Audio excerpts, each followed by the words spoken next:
안녕하세요. 법무법인 3명의 우평 변호사입니다. 네, 최강수 변호사입니다. 네, 최하영 변호사입니다. 최양 변호사님, 오늘은 지난 시간에 이어서 조금 더 깊은 이야기를 나누려고 하는데요. 오늘의 주제는 무엇이죠? 오늘의 주제는 체포영장에 의한 체포, 이것을 한번 다뤄보고자 합니다. 예, 지난번에 저희가 체포의 방법은 총 3가지가 있다고 말씀드렸습니다. 현행범 체포, 체포영장에 의한 체포, 그 다음에 긴급 체포. 근데 오늘은 이제 체포영장에 의한 체포이다. 네. 말 그대로 누군가가 체포영장을 줘서 그걸 가지고 이렇게 체포를 한다, 이런 의미인 것 같은데요. 네. 체포영장에 의한 체포 조금 구체적으로 설명해 주시죠. 네. 저번에도 말씀드린 것처럼 사람을 체포한다는 것은 인신을 구금하는 거기 때문에 법적으로 아주 까다롭게 엄격하게 이제 규정을 하고 있습니다. 체포영장에 의한 체포는요, 형사소송법 200조 제 200조의 2에서 규정하고 있습니다. 네. 피의자가 죄를 범하였다고 의심할 만한 상당한 이유가 있고 정당한 이유 없이 수사기관의 출석 요구에 응하지 아니하거나 응하지 아니할 우려가 있는 때에는 검사는 관할 지방법원 판사에게 청구하여 체포영장을 발부받아 피의자를 체포할 수 있고, 사법경찰관은 검사에게 신청해서 검사의 청구로 관할 지방법원 판사의 체포영장을 발부받아 피의자를 체포할 수 있다고 규정하고 있습니다. 네. 형사소송법 200조의 이내요, 그죠? 네, 맞습니다. 좀 어렵습니다. 검사, 사법경찰관, 최강수 변호사님, 이 체포영장을 신청하거나 청구하는 그 사람들은 누구인가요? 네. 체포영장을 신청하는 사람은 우리가 보통 볼 수 있는 경찰관들, 그리고 노동청이나 관세청 이런 데 계신 특별사법경찰관들, 네. 그런 분들이 신청을 하는 거고요. 그리고 관할 검찰청의 검사님께서 청구를 하게 되면 관할 지방법원의 판사님이 이 사람이 체포영장을 발부받을 만한 사유가 있는지를 확인해서 발부 여부를 결정합니다. 그 발부를 해주면 체포영장을 받게 되어서 이제 집행을 하는 거고, 판사님이 봤을 때 이거는 발부할 사유가 아니다라고 하면 발부를 안 해줄 수도 있겠네요. 네. 저희가 이제 사법 경찰관, 검사 이런 이야기가 좀 이제 법조문에 나오는데, 저희가 보통 이제 경찰서에서 이제 수사를 하시는 이제 수사관님, 형사님 이런 분들이 이제 사법 경찰관으로 보통 불리는 거고요. 검사는 이제 검찰청에서 이제 근무하는 검사님을 가리키는 거고. 최양 변호사님, 일단 체포영장이 발부가 되어서 이제 체포가 되잖아요. 네. 그러면 뭔가 이제 그 이후의 조치들이 좀 있을 것 같은데요. 그럼 어떻게 절차적으로 진행이 되나요? 네. 일단 체포영장에 의해서 체포를 하면 그 사람에 대해서 수사를 이제 개진하게 됩니다. 다만 그렇다고 체포영장에 대해서 무한정 체포를 할 수 있냐? 또 그것은 아닙니다. 법에는 체포한 때로부터 48시간 이내에 이제 구속영장을 이제 청구하도록 되어 있습니다. 그러면 체포영장에 의해서 체포를 했다고 해서 그 피의자를 무한정 이렇게 체포한 상태로 계속 조사할 수 있는 건 아니고, 딱 일정한 시간, 48시간 이내, 신속한 시간 이내에 제대로 수사를 해서 그 사람의 혐의가 명확하다면 48시간 이내에 이제 구속영장을 청구하라 라고 되어 있기 때문에 48시간 이내 혐의를 이제 밝혀야 되고요. 만약에 구속영장을 청구할 만큼 혐의가 명확치 않다, 그러면 일단 석방을 해줘야 되도록 되어 있습니다. 네. 그러면 일단 체포가 되면 체포된 순간으로부터 48시간 이내에 수사가 이루어지고, 이제 수사기관에서 판단해서 이제 이분은 이제 체포로 더 나아가서 구속된 상태에서 더 수사를 해야 되겠다, 이렇게 판단이 되면 구속영장을 청구하고, 그게 아니면 석방을 하게 되고. 맞습니다.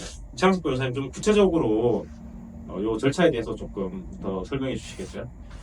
네, 통상 체포를 하는 주체는 경찰이 대부분이고요. 그래서 이제 경찰에서 체포영장으로 체포를 하게 되면 체포한 때로부터 36시간 이내에 보통 구속영장을 신청을 하게 됩니다.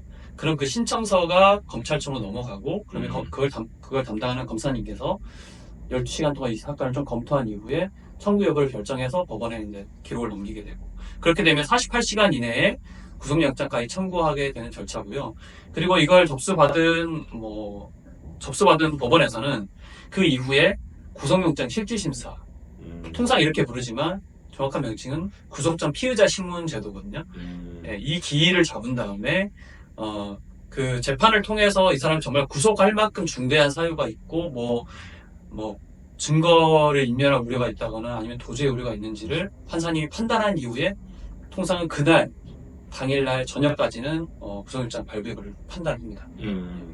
그러면 정리를 하면 체포영장에 의해서 체포가 되었고 경찰서에서 이제 수사를 하시는 수사관님께서 우리가 조사를 해보니까 그냥 석방을 하는 게 맞겠다라고 하면 석방이 이루어지고 그게 아니라 이제 구속으로 나아가야 되겠다고 하면 36시간 이내에 검찰에 구속영장을 신청하고 검찰에서 법원에 구속영장을 발부해달라고 청구를 하는 거네요. 그죠? 네. 그냥 그러면 경찰에서 바로 판사님에게 구속영장을 발부해 주십시오라고 이렇게 청구할 수는 없나요? 네, 아까 말씀드린 형사소송법 규정에도 나와 있지만 사법경찰관은 검사에게 신청하게 되어 있어서 경찰이 직접 구속영장을 청구할 수 있는 권한은 법적으로 없습니다. 그럼 이제 경찰관 수사관님이 경찰 수사관님이 검사님에게 신청, 그다음에 검사님이 판사님에게 청구, 그리고 그 이후에 이제 판사님께서 이제 내용을 보고 구속영장 실질심사, 보통 뭐 영장 실질심사라고 표현하는데 그런 실질심사를 하게 되는 거네요. 네. 그러면 오늘 만약에 차영 변호사님 오늘 그 구속영장을 뭐 검찰에서 법원에 청구를 했어요. 그러면 그날 바로 판사님이 또 재판을 열어서 이 구속영장을 발부해야 되는지 말아야 될지 결정하는 건가요? 아닙니다. 통상적으로 네. 그 다음날 이길이라고 하죠. 이길에 이제 영장 실질 심사를 이제 열게 됩니다. 거기에서 이제 피의자분들은 자신이 구속이 부당하다라는 것을 적극적으로 이제 주장을 하고요. 판사는 수사 서류와 피의자의 말을 듣고 이분이 구속의 필요성이 있는지 없는지 판단해서 그날 혹은 그날 통상적으로 그날인데 늦어도 그 다음날 새벽 1~2시경에는 이제 그 결과를 안내해 주고 그러면 구속영장을 발부할지 기각할지를 맞습니다. 결정하는 거네요. 네. 그 구속영장 실질심사 최강석 변호사님 이제 뭐 참석해서 저희가 뭐 이렇게 변호인으로 참석을 했는데 누구나 다 참석해서 구속영장 실질심사를 볼 수 있는 건가요? 일단 구속영장 실질심사는 비공개의 원칙이기 때문에 네. 피의자 그리고 피의자의 변호인 그리고 수사기관에서 예를 들면 검사님이 나온다고 하면 검사 그리고 뭐 사법경찰관들이 가끔 이제 참석하는 경우도 있고 참석하지 않는 경우도 있는데요. 네. 아무튼 수사기관 측 그리고 판사님 이렇게만 참석해서 이게 구속 전 피의자 신문이기 때문에 신문은 말 그대로 피의자가 할 수 있는 말을 하도록 해주는 절차입니다. 그래서 판사님이 질문을 주로 하시고 피의자가 자기가 이제 변명하고 싶은 내용들을 변명하고 그리고 수사기관과 변호인 쪽에서 마지막 뭐 할 수 있는 변론과 의견을 표명하는 절차로 보면 됩니다. 그러면 이제 뭐 저희가 구속영장 실질심사가 열린다고 뭐 일반인이 방청을 할 수 있는 건 아니고 네. 이제 비공개가 원칙이고 그 다음에 피의자 이제 구속영장 실질심사를 받는 피의자도 출석하고 피의자의 변호인도 출석해서 그 자리에서 바로 당일에 이제 구속영장을 발부하면 안 됩니다 라는 취지의 이런 변론도 좀 하고 피의자도 의견도 개진하고 네. 그리고 나서 이제 또 혹은 또 검사님이나 또 사법경찰관 수사관님께서 이제 참석하시는 경우도 있고 없는 경우도 있고 네. 그렇게 되겠네요. 그죠? 뭐 마지막으로 이제 저희가 이제 어쨌든 1년에 이제 체포영장에 의한 체포에서 구속 단계까지 했었는데 우리 차영 변호사님도 주로 이제 형사팀장 하시면서 그런 케이스들이 있잖아요. 그렇게 이제 체포되고 구속되고 했었던 뭐 소요되는 기간이라든지 좀 절차 이런 것들을 간략히 한번 사례로 설명해 주시겠어요? 네. 통상적으로 이제 형사팀장을 하다 보면 강력 사건, 특히 뭐 살인, 강도 이런 사건을 상당히 많이 접하는데요. 네.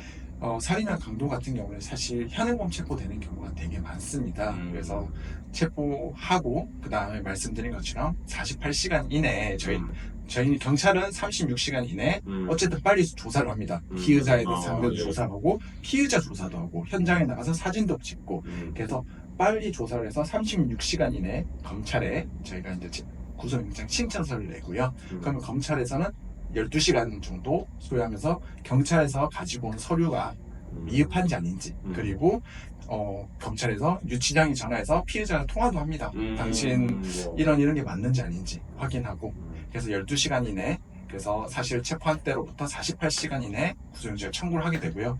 그럼 저희는 기다리고 있습니다. 경찰서에서. 그래서 영장 실질 심사가 언제 잡혔습니다. 라고 하면 그때 저희가 유치장에 있는 피해자를 데리고 법원으로 가고 가족들에게도 좀 알려주고 그렇죠. 변호인에게도 알려주고요. 네. 그래서 사실 가면 법원에서는 피해자와 피해자의 변호인이 같이 들어가서 구속이 필요하지 않다는 걸 적극적으로 이제 주장을 하게 됩니다. 네, 또 수사기관에서는 네. 필요하다라고 주장을 네. 하고 네. 그리고 그걸 끝나면 다시 저희는 이제 피해자분을 유치장에 이제 임시적으로 보호하게 되고 그리고 그날 밤 혹은 그 다음날 새벽에 법원에서 구속영장이 발부되었다 혹은 기각되었다 라는 이제 안내를 받고 발부된 경우는 이제 추가적으로 저희가 조사를 더 할 수 있고요. 구금한 상태에서 더 조사를 할 수 있고 기각되었다면 그 즉시 바로 새벽이든 밤이든 바로 이제 그 피해자분이 석방될 수 있도록 저희가 하고 있습니다. 네. 그리고 마지막으로 최영석 변호사님 만약 네. 구속영장이 발부되잖아요.